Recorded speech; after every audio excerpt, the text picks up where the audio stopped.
एक छोटे से गांव में चंदू नाम का व्यक्ति अपने एक बेटी और एक बेटे के साथ रहता था। उसकी पत्नी की मृत्यु शादी के कुछ साल बाद ही हो गई थी। वह छोटे से घर में रहता था।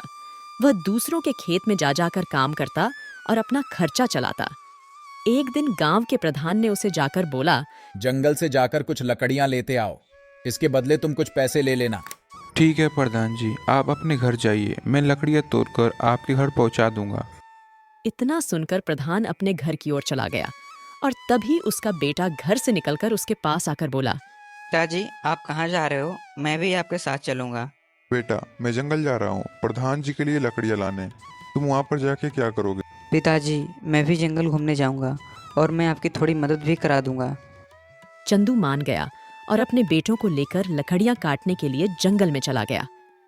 चंदू जंगल पहुंचकर एक पेड़ के नीचे आराम करने के लिए थोड़ी देर बैठ गया। चंदू आराम ही कर रहा था। तब तक उसके बेटे ने बोला, पिताजी आप थोड़ी देर आराम कीजिए, तब तक मैं जंगल घूम कर के आता हूँ। ठीक है बेटा, ध्यान से जाना और कहीं दूर मत चले जाना, हमें शाम होने से पहले घर भी जाना है। यह सब सुनकर रोहन जंगल की ओर घूमने चला गया। रोहन जंगल घूमते घूमते एक विशाल पेड़ के नीचे पहुंच गया और उसने देखा कि वहां पर एक चिड़िया पिंजरे में फंसी हुई है। उस चिड़िया को ऐसे फंसे देखकर रोहन को उसकी मदद करने का इच्छा हुआ। रोहन जल्दी से जाकर उस चिड़िया को उसे पिंजरे से आजाद करता है। रोहन जब उस चिड़िया को पिंजरे से आजाद कर रहा था तो उसने देखा कि उसे चोट भी लगी हुई है। तो रोहन उसे अपने घर ले जाने का फैसला करता है और रोहन उस चिड़िया को लेकर अपने पिताजी के पास आ जाता है। रोहन जब अपने पिताजी के पास पहुंचता है तो वह देखता है कि उसके पिताजी ने पूरी लकड़ियां काट ली है। तभी उसके पिताजी ने रोहन को देखकर बोला, चलो बेटे घर चलते हैं। और ये तुमने अपने हाथ में क्या ले रखा है? पिताजी ये चिड़िया वहाँ पेड़ में फंसी हुई थी। जब मैं इसे आज़ाद कर रहा था तो मैंने देखा कि इसे चोट भी लगी हुई है, तो मैंने सोचा मैं इसे घर ले चलता हूँ।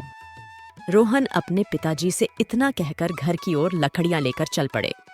रोहन जब घर पहुंचे तो उसके पिताजी ने उसे बोला, रोहन तुम घर जाओ, मैं ये लकड़ियाँ प्रधान जी के घर पे रख के आता हूँ।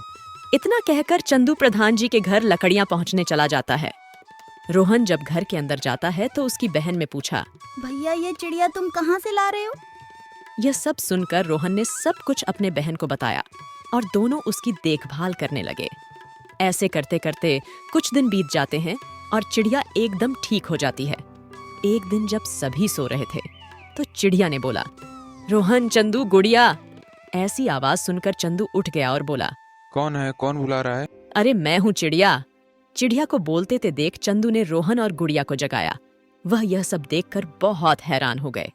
तभी वह चिड़िया एक सुंदर सी परी में बदल जाती है और बोलती है, मुझे एक साधु ने अपनी शक्तियों से मुझे एक चिड़िया बनाकर एक पिंजरे में फंसा दिया था। तभी रोहन में आकर मेरी मदद की और मुझे अपने घर ले आया और मेरी देखभाल की और कुछ दिनों में मेरा घाव भर गया। तो मैं उस साधु के शाप से आज़ाद हुई हूँ। इसीलिए मैं आपको मदद स्वरूप कुछ देना चाहती हूँ। इतना कहकर परी में रोहन को एक जादुई बांसुरी दी और बोली, यह बांसुरी कोई मामूली बांसुरी नहीं है। इस बांसुरी को तुम बजाकर जो कुछ भी मांगोगे वह तुम्हें मिल जाएगा, लेकिन दिन में तुम बस इसे 4 बार ही बजा सकते हो। और हाँ, इसे हमेशा किसी अच्छे काम के लिए बजाना। इतना कहकर परी वहां से गायब हो जाती है। परी के वहां से जाते हैं। गुड़िया ने बोला, क्या सच में इस बांसुरी को बजाकर हम अपनी इच्छा पूरी कर सकते हैं रोहन? तुम बांसुरी बजाकर देखो। यह सब तो ठीक है, लेकिन हम बांसुरी बजाने के बाद मांगेंगे क्या? रोहन ने बांसुरी बजाने के बाद क्या मांगा और उनके साथ क्या हुआ, यह सब देखने के लिए हमारे चैनल को सब्सक्राइब कर लें और कमेंट में नेक्स्ट पार्ट लिख दें।